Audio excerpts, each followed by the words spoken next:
Okay, so back here at the tractor again today, doing a bit of an update on the LF9028 install.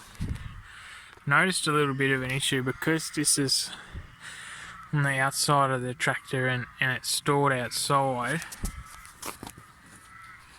So in the rim here, that's water sitting in there. Because it gets wet, and the old filter design doesn't really have a lip or a rim there. It's just a nice flat bend.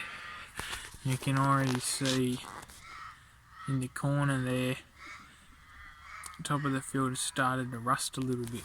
I don't want that to rust out or cause an issue.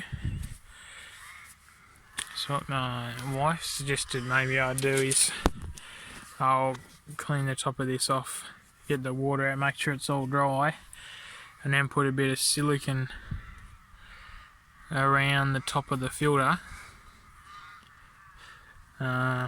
just to fill up that lip, just in a manner that I'll be able to easily just run a knife around and cut it off the filter head when I take it off. So I'll have a go at doing that, and then we'll check back in once I got that on there.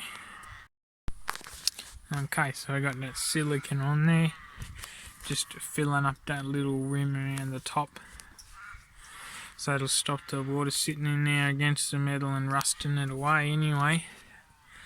And I should just be able to run a knife along there pretty easily. It's time to take it off and just give it a bit of a clean, wire brush, something like that, so that'll be good and keep that nice and stop it rusting. So, and that's that part.